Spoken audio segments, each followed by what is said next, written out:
Hello and welcome, I'm Stormo, and today we're looking at a Capcom arcade game. This is part of a new series where I look at old arcade games, sort of continue on for some of the stuff I did in my retro series, but focusing on just more general arcade games, and I thought I'd start with an old Capcom game, which as you can tell is called Exed Exes, and I'll just bung in a bunch of credits so we can have a good play. I'm not sure what the continue situation with this game is, but I do know a couple of interesting things about it. One is that my controls work, which is useful. Two, it's kind of, but not really, a sequel to Capcom's very first game, Vulgus. It's something of a spiritual successor to that game. Vulgus actually predates 1942, which is probably the most well-known Capcom shooter of this era. The other thing is, this is one of the very first shoot-em-ups to have two-player simultaneous play, which obviously I can't show, but I know it has it, and oh wow, I died. You also notice that it actually just has in-place restarts when you die, which is always nice. I'm not sure if it does that with continues though, but we'll probably find that out very shortly, because I've not played this game very much, and I'm not very good at it, which is why we're spamming a whole bunch of credits to have a good look at it.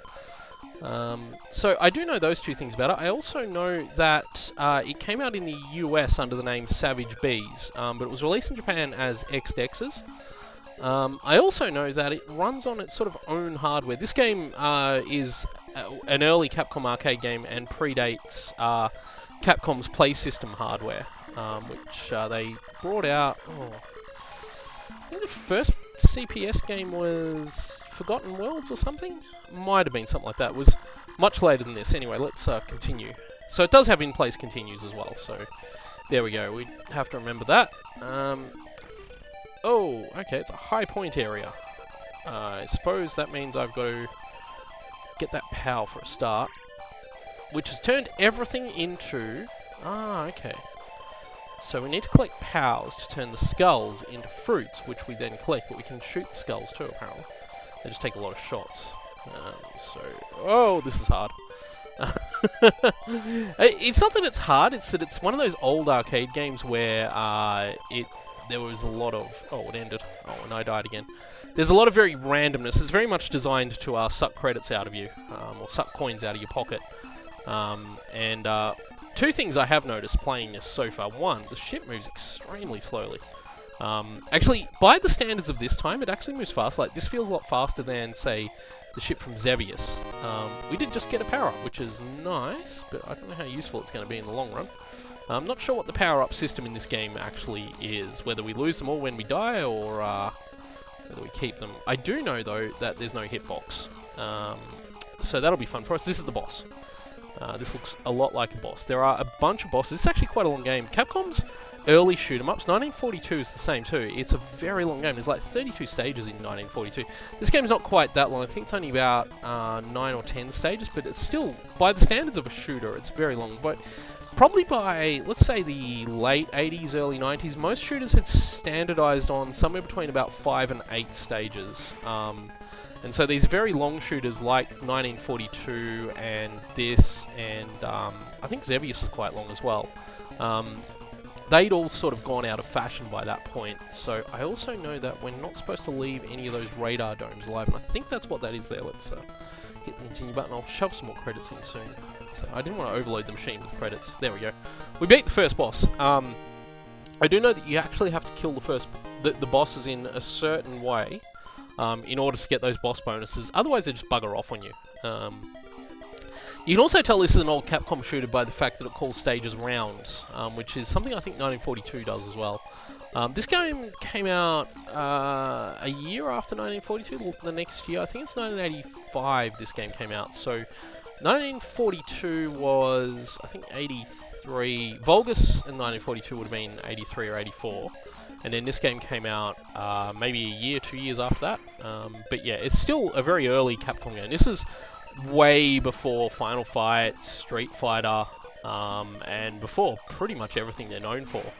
Well, except 1942, which is probably worth talking about a little bit, even though I'm not playing it, because it's probably the first game that put Capcom's name on the map, like sort of in terms of the arcade-going consciousness.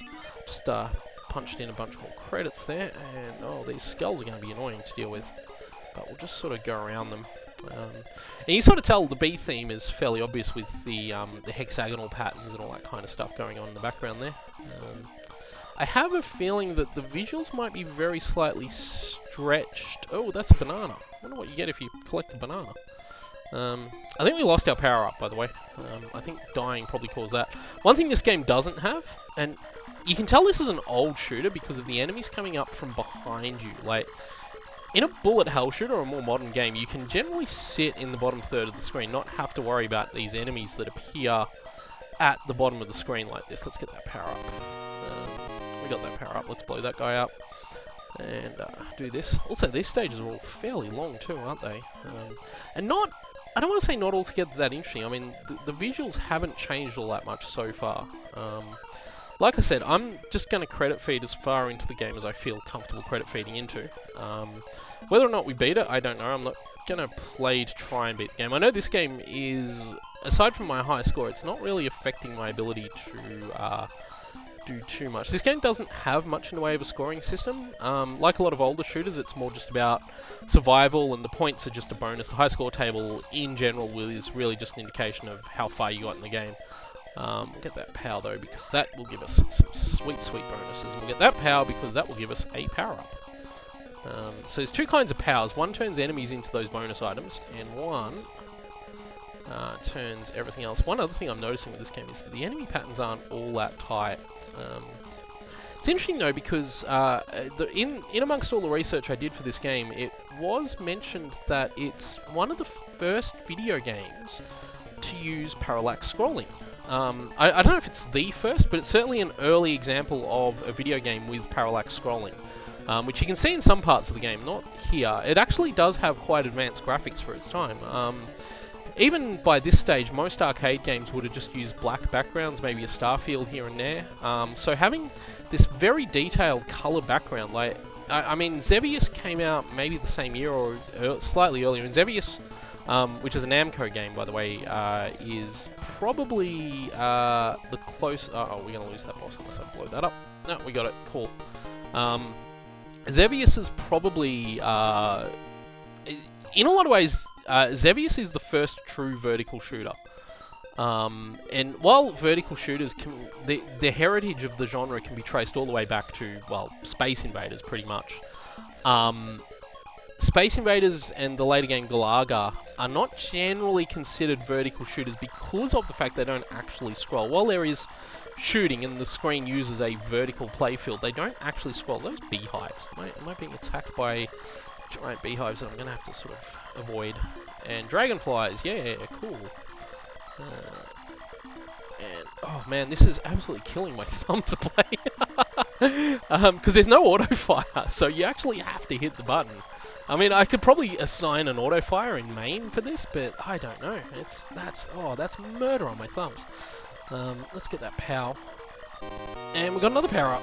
And pardon me. We immediately died, so we lost our power up, but that's okay. Let's keep going. And one of the things that I'm noticing with this game is that, like a lot of older games, it does have a shot limit. So a lot of early shooters, Galaga and Space Invaders both do this, things like Asteroids, Defender all do this, where they only allow a limited number of bullets on the screen at one time from the player.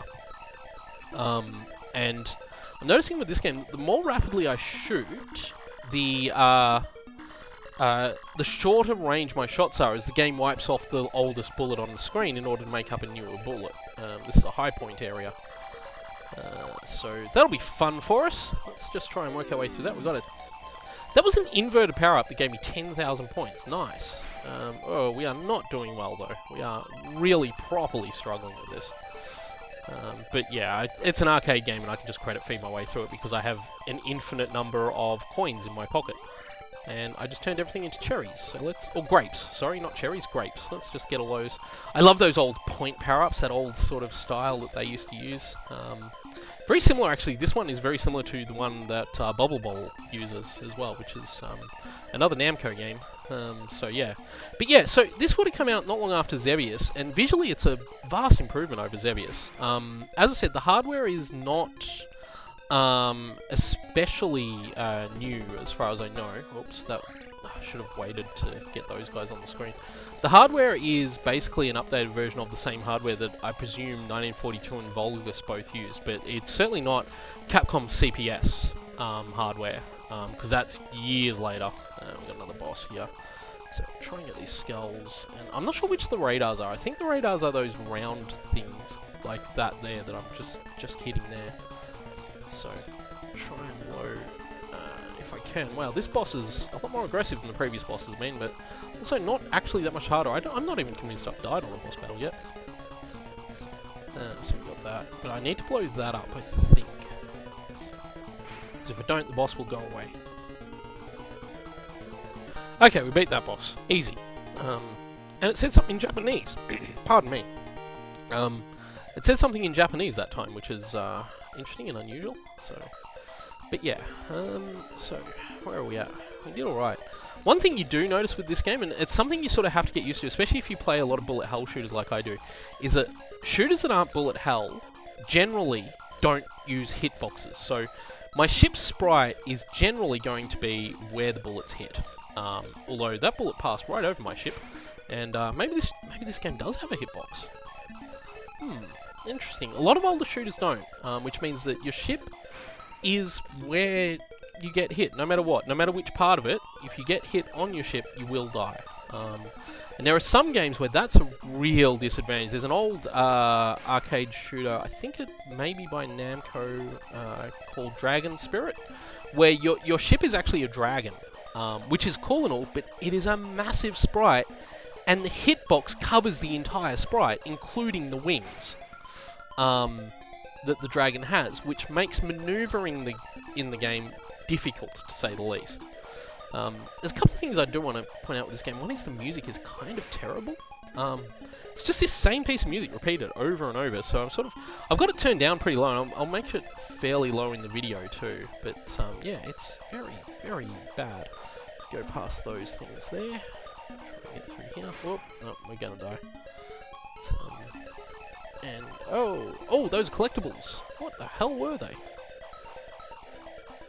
Anyway, so get up. These circles of skulls are annoying to say the least. Whoa, that's probably not a good place to be, but oh well, we'll be there. We'll try and come back down there. It's not going to go well for us. It's the same circle too. Oh, whoops. I had a feeling that was going to be suicidal when I realised that that's where I was. But yeah. Oh, we're not doing well with this thing on the screen. I'm noticing too that this game's handling things with aplomb. Now, I am running it in MAME, so maybe that's helping a little bit. But there's a lot going on for a game made in 1985. And I think this thing runs on a Z80 CPU, an 8-bit Z80. I'm noticing actually a little bit of screen sharing, which is probably a vertical sync issue on my end, unfortunately, so probably should have tried to... Oh, jeez, I was going to click that. I'm not going to be able to click that now. Oh, well, we're in the high score area, apparently, so let's see what we can do here. Well, as far as I can tell, all that means is that you get those power items that turn things into fruit. Okay, so let's talk about this enemy on the screen right now that just left. That's actually an enemy that shows up in a lot of Capcom games. I forget the exact name, it's got a Japanese term.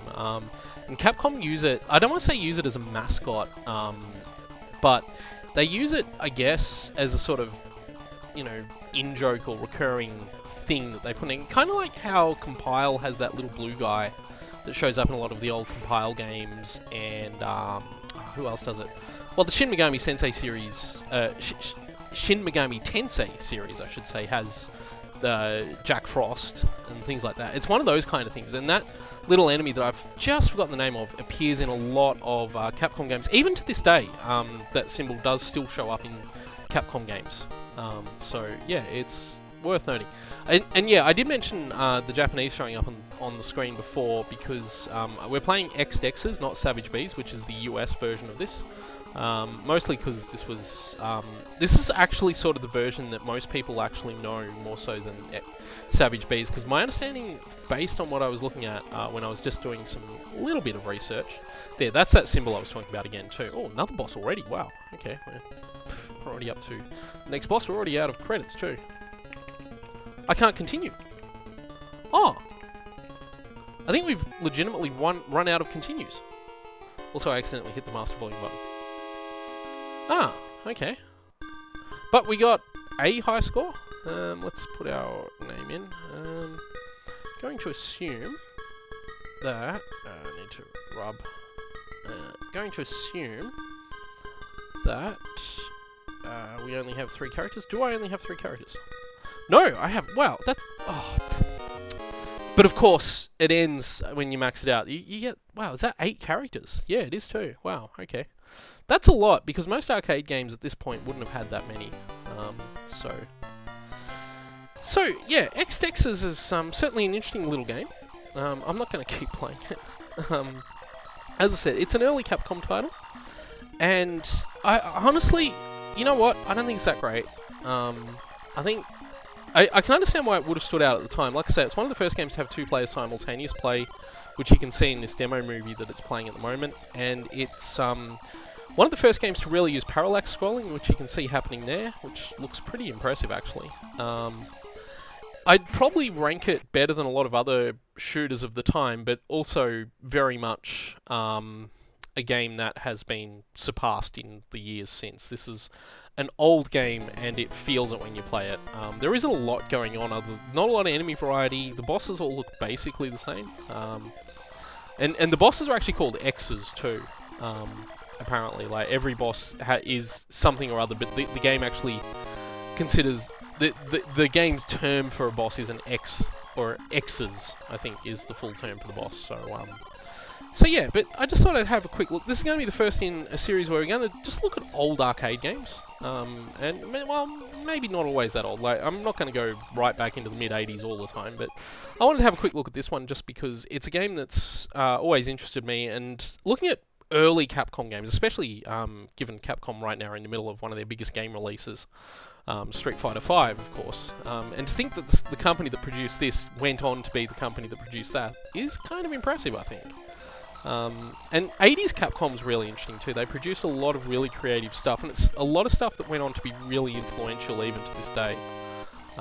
And yeah, even Exed Exes, which I can certainly imagine that the guys that were working at Toaplan at the time this would have come out, or just a bit after this would have come out, probably, yeah, they would have thought, you know what, bees, that's a really good theme for a shooter, and then they left Toaplan and formed Cave, and made DonPachi and DoDonPachi. So that's kind of why I chose this game, because in a lot of ways I feel like it's sort of the spiritual ancestor of the DoDonPachi series.